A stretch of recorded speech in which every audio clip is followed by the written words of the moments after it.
All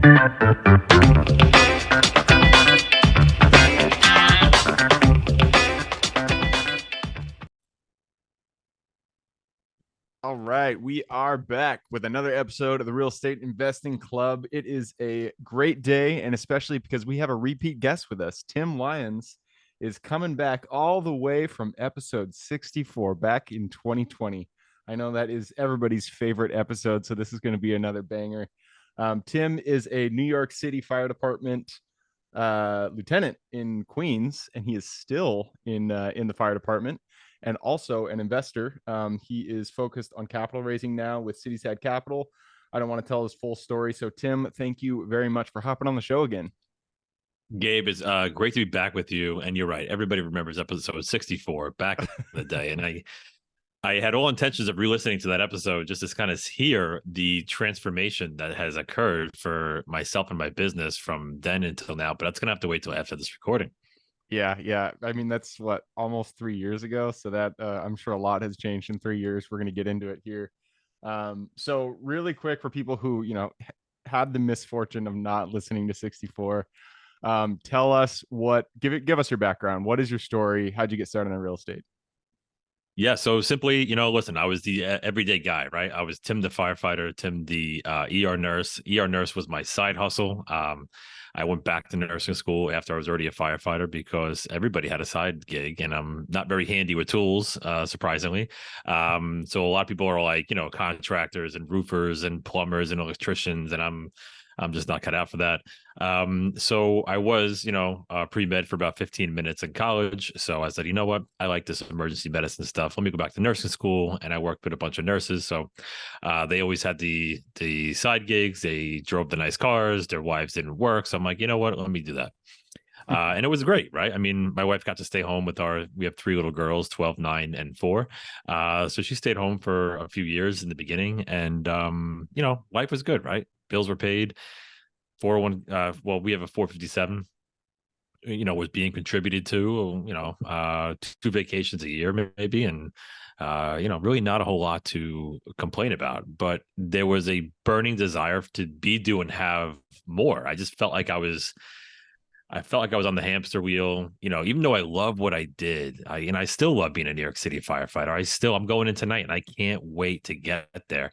And, but when you start having kids, when I started having kids, when they're little and they can't talk back, you can justify working 80, 90, 100 hours a week sometimes with the overtime or extra shifts or, because you're trying to, I told myself I'm trying to make more money. I'm trying to, support my family, and I'm trying to do the right thing. And then, you when the kids get a little older and they can talk back and they can, cry and be like, dude, where are you going? Like, you literally just got home from a 24 and now you're leaving for a 12-hour shift in the ER.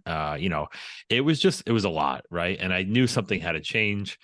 So I was in my mid-30s, and I basically boiled it down to, long story short, I boiled it down to buying a business or starting a business or investing in real estate. And that's kind of the origin story of me getting involved in real estate. Yeah, I'm sure a ton of people out there can relate to that story.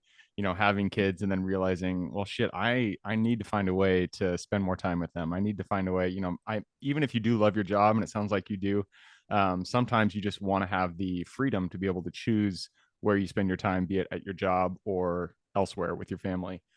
So I'm glad you made it to where you are today. It sounds like you've kind of reached the point to where you can make that decision. And we just talked before you got onto this podcast. You are 20 months away from retirement.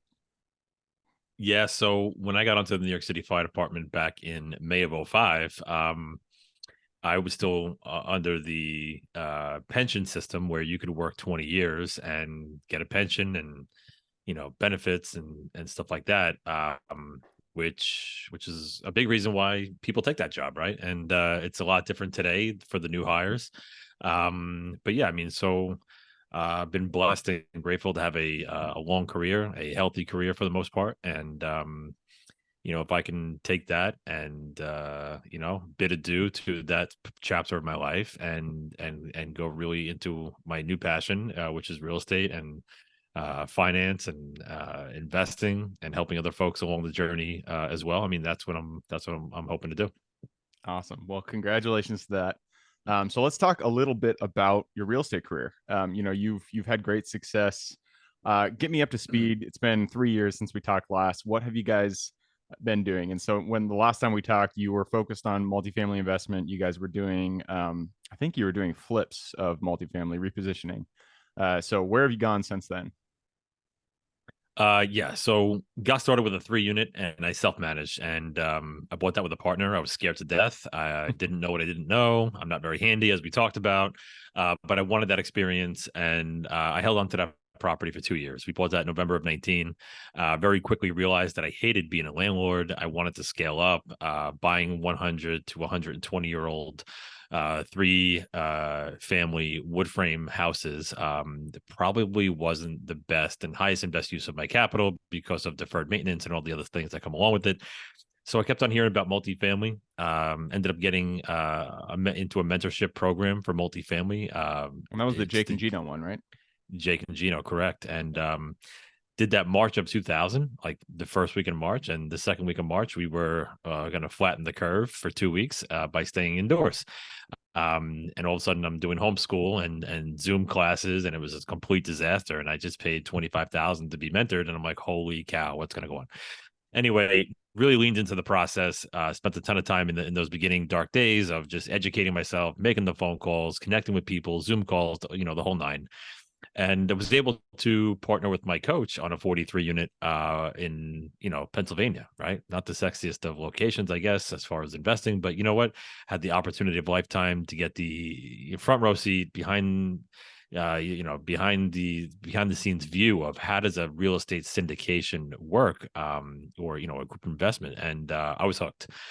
So did 3 deals by partnering with folks in that community, and really came to the realization that real estate investing in general, especially commercial, is a team sport, right? And Yeah. everybody has their strengths and weaknesses, and the the sum is, you know, all the parts that make up the sum, right? And like everybody who can bring their strengths to the table, that's how deals work and that's how success is made. And that's what I came to realize. I knew that I wasn't picking up my family and moving to Phoenix or Austin, Texas, or Tampa, Florida, or Nashville, Tennessee. Just as much as I would love to go to those places, I wasn't moving. I wasn't a particularly great underwriter, right? I just learned the business. I had no contracting skills, as we've talked about ad nauseum today. And so what could I do? I mean, I could raise capital, and I actually really enjoyed that process. I enjoyed raising capital. I enjoyed talking with investors who at the time were basically just friends, family, college roommates, colleagues, stuff like that. Because I was just getting started, right? No one knew me as, the investor. So so as I went through that process, Gabe, as you know, like, being an investor or just living life, it's an iteration process, right? You figure out what works and you do it. You figure out what doesn't work and you stay away from it. So when it came to capital raising, I dove in headfirst and realized that there's a lot of laws and rules and regulations with FINRA and the SEC about how to legally raise capital for real estate opportunities. And most of the rules are, basically predicated on Regulation D, exemption for securities filings, and using two vehicles called the 506B and a 506C offering. So the more I went down this, the more I realized that you really have to know what you're doing, right? And with that, you have to have a material participation in the operation of that property or the groups of properties or the funds, and you can't just raise capital and get paid for it and move on to the next deal, right? So I in my mentorship, I got introduced to a broker dealer that was focused on commercial offerings, commercial real estate offerings through private placements using the Reg D exemption, 506B and C. And it was exactly what I was looking for. It kind of fell into my lap. So my brother Greg and I, who's my partner at Cityside Capital, after doing our due diligence and our, looking at the pros and cons of getting licensed and working with a broker dealer and versus doing our own thing and trying to find our own deals and run our own deals and do all that, we decided that since I was a firefighter full time and Greg is a director of real estate for a company down in Virginia. It really made sense, right? It made sense for us to lean into our strengths and stay in the capital raising space, and get licensed to do so, and work with a broker dealer. So I'll pause and I'll throw it back to you. I'm sure you got a ton of questions, and we can unpack any of that. Nice, man. Yeah, no, I'm glad you came on today because this is something I know very, very little about. The deals that I've done so far, I've done kind of as JVs. So I brought on, one or two partners, capital partners to close my deals. So I know nothing about syndications in terms of like the 506B and C and all that jazz. And I didn't even know you could get licensed. So so let's start there. Licensing, I didn't realize that was a thing when it came to creating or I don't know. You tell me, what does the license do? What does it provide? And what is the use of it when you're in terms of a syndication? Yeah. So the licenses are well, depending on broker dealers, they have different preferences for what licenses you should have. But And generally sorry, I'm gonna speaking, jump in there real yeah. quick. So you said broker dealer. Is that what are they brokering? Are you talking about like a real estate broker that's brokering like the sale of properties, or they're brokering securities? Yeah, so it's Um, basically securities, right? So broker dealer, if you picture Goldman Sachs, JP Morgan, TD Ameritrade, those types of organizations, they're usually a broker dealer.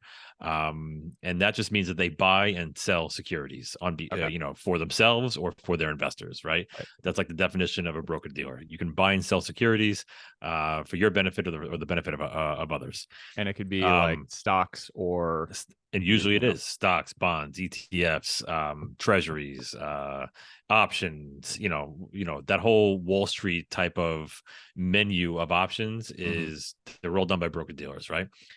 The broker dealer that I work with is specifically focused, or I should say, solely focused on private placement investment opportunities in the commercial real estate space. So we don't do ETFs, we don't do stocks, bonds, mutual funds, we don't do any of that stuff. We just do, multifamily. At this time, we do multifamily, self storage, and industrial, investment opportunities. So to be affiliated with a broker dealer and to use this kind of method of raising capital, you have to have certain licenses. And there's three exams. The first one anyone can take. It's called the Securities Industries Essentials exam, or the SIE. And most people will take that to kind of show that they're interested, right? And they'll be able to talk to a broker dealer and say, hey, I got my SIE exam already taken, I'd like to, be affiliated with your broker dealer. And the broker dealer then has to sponsor you for the next two exams. For us, that was the Series 82, which had to do with private placements and, securities of that nature, and the 63, which was the uniformed securities regulations. Excuse me. Other broker dealers that I've come into contact with, instead of the 82, they will have their people take the 22. So it's just a broker dealer preference. So once you have those exams, right, you get sponsored for the Series 82 and Series 63. Now you can affiliate yourself with a broker dealer as what's called a registered representative. And look, it's a little different than um, you're in the end you're raising capital. It's a little different, right? We have to abide by way more compliance, suitability clauses. We have to make sure that the issuers or the operators are suitable for our investors. We have to make sure that the investors are suitable for the private placement type of investments, right? That this is not their last 50,000 or Yeah, their they're only accredited 50,000, investors, all that kind of stuff. Yeah. accredited, non-accredited, right? There's all that kind of goes into it. So, and look, the question I get all the time is, well, why do operators need your money? And the answer is, look, operators can raise, depending on if they're experienced or not, they can raise millions, tens of millions by themselves. But if they have a couple of deals going on at the same time, or they have constant deal flow, eventually their investor base will either get tapped out, or it's harder for them to spend time and resources, with their investor relations team, and they'd rather outsource that, or just have a partner like us to be able to lean on for equity for deals. So, yeah, we throw it back to you. Yeah, no, that makes sense. Yeah, I mean, I knew the general understanding of how syndications work in terms of raising capital. I didn't realize you can get a license, so that's good to know. In terms of structuring, so when you guys raise capital for a GP, how does that deal generally structured? Like, what percentage of the equity goes to the capital raisers? What goes to the limited partners? What goes to the GP? All that kind of stuff. Yeah, so the cost of capital that we bring to a deal is really, it's baked into the deal, but it's really on the general partnership side. So I get that question all the time, like, well, how much do you guys cost, right? And if I'm in a limited partner and I want to invest 50,000 into a deal, right? All 50,000 is going into that. All 50,000 of those dollars are going to be on the equity side for that limited partner, right? It's on the general partnership side. It's their cost of equity that they pay us out of, right? So all the deals that we do are basically 70-30 splits. 70% goes to the limited partnership or the passive investors, and 30% goes to the general partners or the issuer or the operator, however you want to define them. And out of that 30% is where our carry comes from, and our fees upon bringing capital into the deal. Now, on the flip side, we can only work with, my broker dealer. We can only work with the operators that have been fully vetted through our 6 to 8 week process. There's a cost associated with that. There's site visits. There's due diligence. We have a third party due diligence firm. We have an in-house underwriter. So there's a whole process to go through before we say, yeah, we want to work with you going into the future and build that relationship. So we don't do one-off deals with operators. We don't do deals where people call us. I get 5 to 10 calls a week saying, "Hey Tim, I heard you're a capital raiser, and we have a need for 17 million, and we're closing next Friday, and we're short by 3. Can you help us?" And while it might be a screaming deal, it might be a deal of a lifetime. Unfortunately, that's not how it works. It's more of a longer term play. We really pick and choose who we want to work with very closely. And that's kind of how we qualify the operators and their deals. Nice. Yeah, that makes a lot of sense. So 70% LP, 30% GP, and then out of that 30%, what is the split between the operators and the capital raisers? So, yeah, I mean, so it's generally speaking, we get paid for the capital that we bring into the deal, right? So there's really no cookie cutter answer for, like, if you bring this amount, you get this. If you bring that amount, you get this. It's just all one agreed upon fee. So usually we're somewhere in the ballpark of, say, 10% of capital that we bring into the deal is our carry on the back end. So that just has to fit into the 30% of the GP. Gotcha. Yeah, that makes so sense. so it's basically it's all due to how much money we bring into the deal. So it's not really percentage wise. It's basically on the number that we bring into the deal. Cool. Yeah, no, that makes a lot of sense. So when you guys raise capital, you go out there, you meet with people, you get them to commit their capital for deals that you bring in through your connections. What for somebody out there who is a GP who wants to find capital raisers to partner with, is the suggestions that you give them? What do you look for in your partners? All that kind of stuff. Look, generally speaking, we're looking for people with experience, right? It's no secret that we're recording this, September of 23. There's clickbait in the news. Commercial real estate is going to be crushed. There's a tidal wave coming, and listen, to a certain extent, that is certainly a consideration of what's going on with the high interest rate environment and the rolling over of debt and all that good stuff. So we want people who maybe have a little gray hair, right? They've been through a market cycle or two. They've had some eggs. They've had a couple of full cycle opportunities, meaning that they bought a property, they implemented a business plan, they financed it correctly, they ran it correctly, and they're able to produce results on the other end for themselves and their limited partners. people who are just starting out, or people just went to a weekend conference and they want to call themselves a syndicator and have access to, big equity out of the gate, is not somebody that we're, at this point looking to work with, right?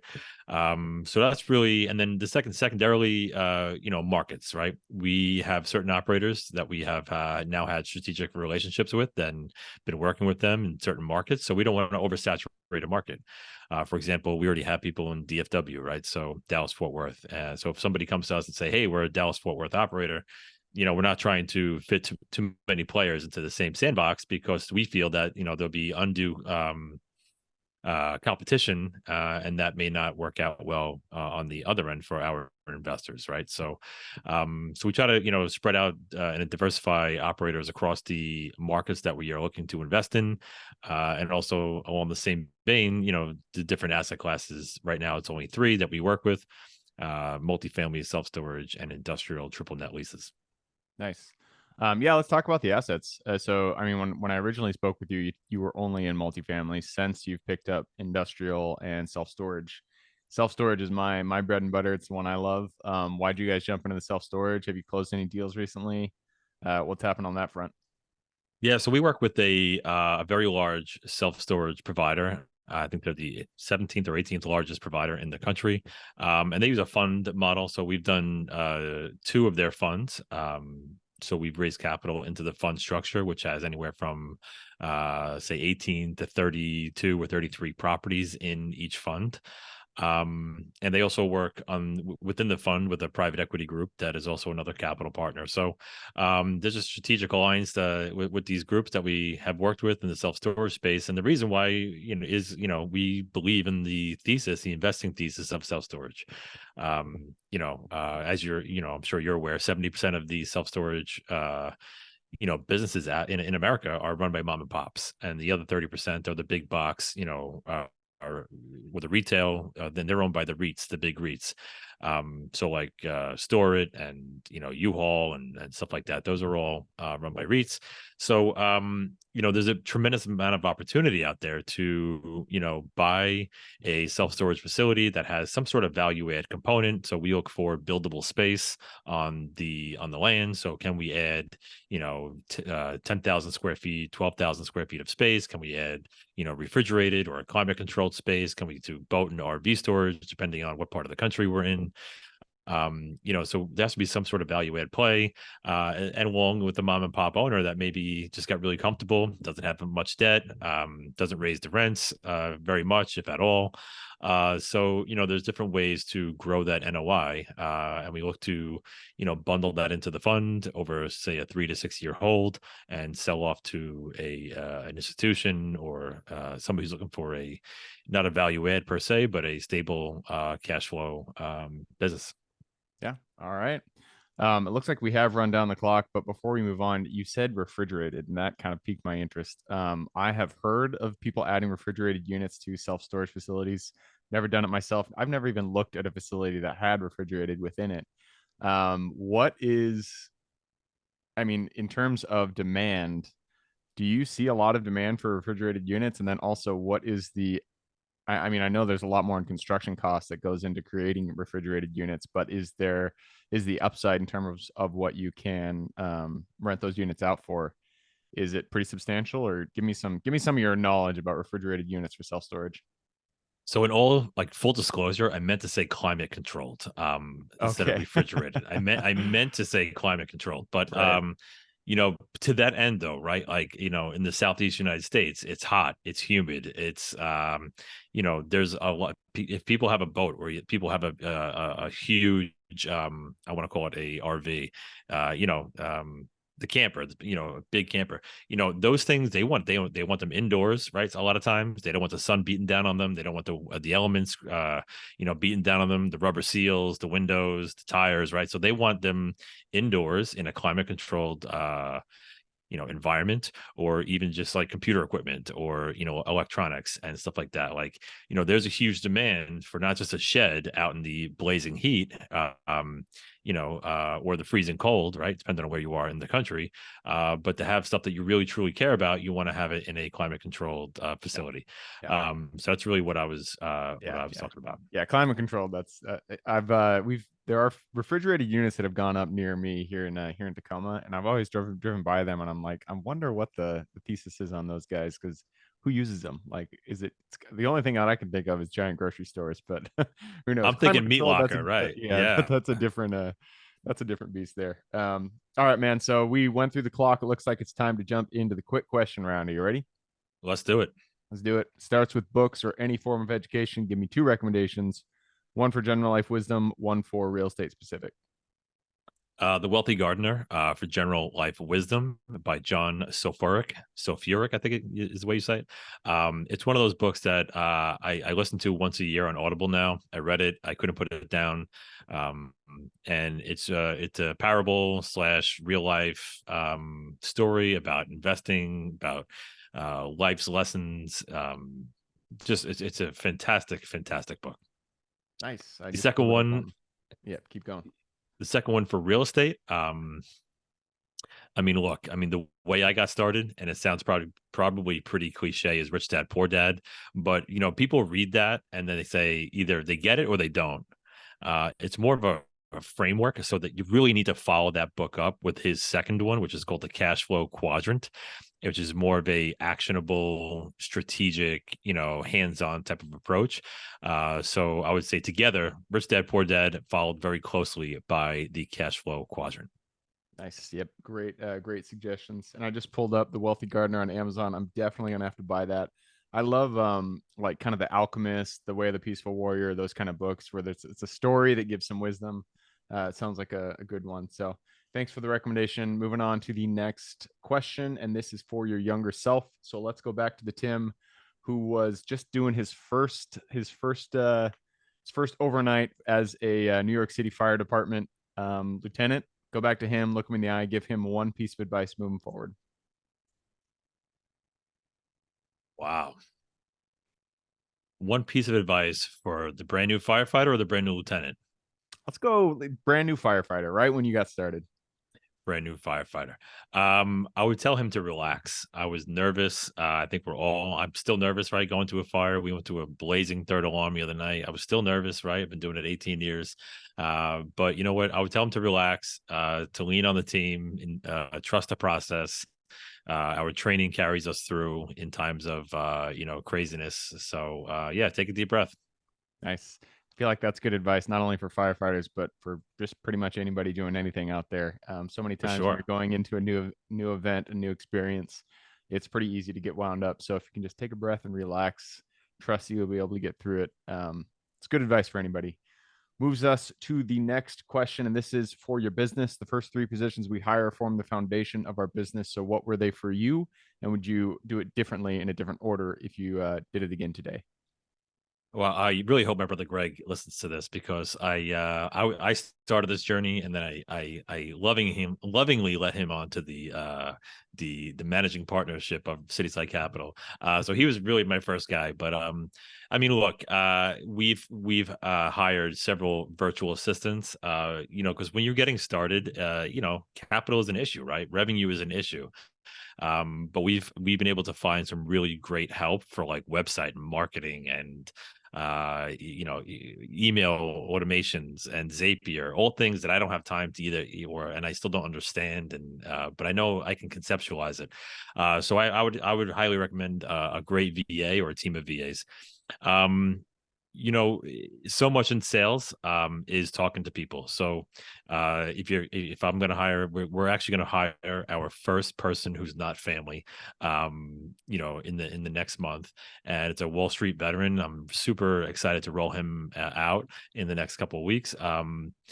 But it's talking to people. So sales, talking to people and getting them comfortable and understanding their needs and solving their problems. I mean, that is the lifeblood of any kind of business, is solving people's problems. And when you can do that, you can be very successful.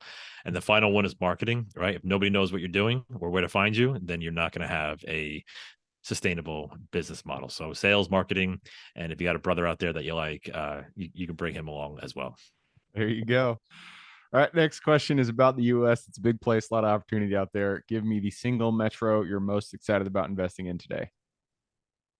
Oh man.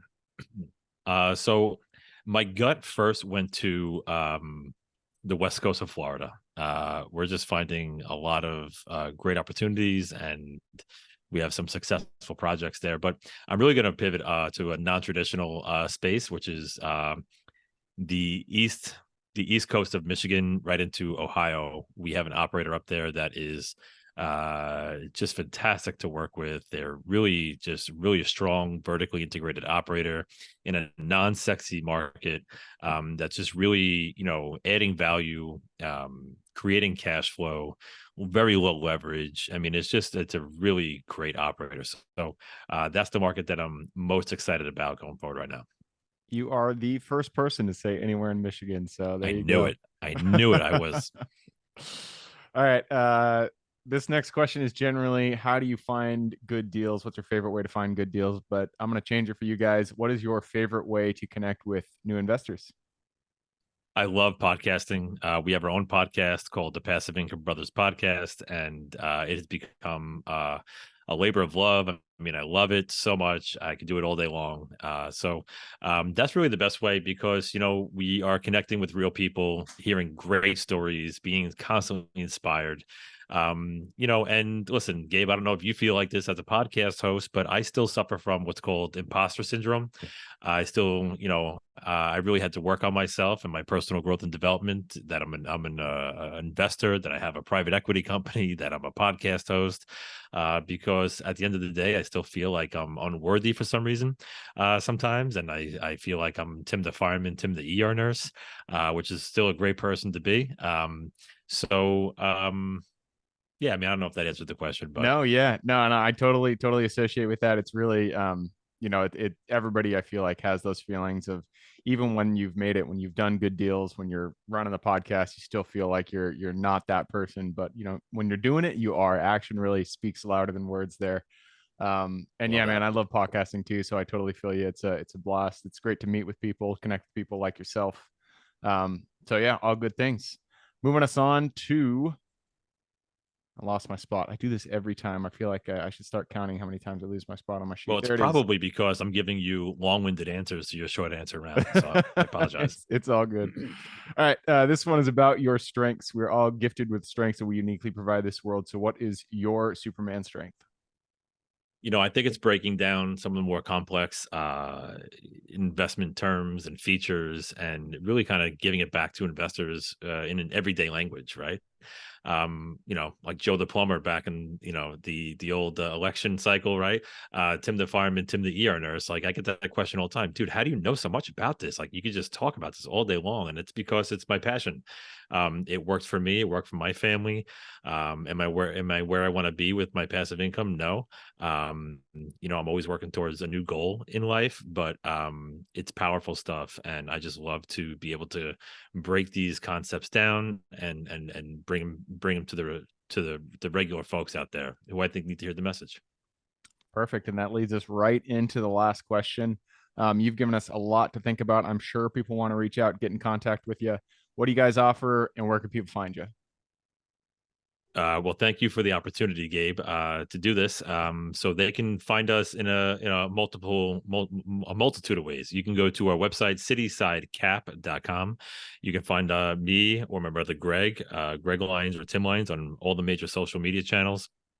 We have a podcast, like I talked about, the Passive Income Brothers podcast, as well as our YouTube channel, which is Cityside Capital. And if that all fails, you could just email me, tim@citysidecap.com. Perfect. You guys also have a book, right? Did I read that somewhere? Oh no, yeah, it's Yes. Tim's So chapter from the Amazon's number one bestseller book. Which one is that? So the book is called Bringing Value, Solving Problems, and Leaving a Legacy. And I was in a mastermind a couple of years ago, and they convinced me to write my story in a chapter in an Amazon, what ended up being an number one Amazon bestseller. So I have the physical copy. I have about 1,400 of them in my garage. So I'd be happy to send you a physical copy. And that's going to be an email to tim@citysidecap.com, or I do have the links I can send you for the electronic version. Perfect. I will put those links in the show notes. So if y'all want to reach out to Tim, just click the little more in the description. It'll pull down that full description. In there, you can find those links. All right, Tim, that wraps it up. Again, thank you very much for hopping on the show again. Thank you, Gabe. Have a great day. Absolutely. For everybody who's here with us today, thank you guys for showing up. You are the reason we do this. So if you guys have any questions whatsoever, reach out to me, Gabe, with realestateinvestingclub.com. And if you guys want to support the show, all we ask, give us a like, subscribe, share, all that jazz. Other than that, I hope you guys have a great week. Keep rocking real estate, and I look forward to seeing you on the next episode.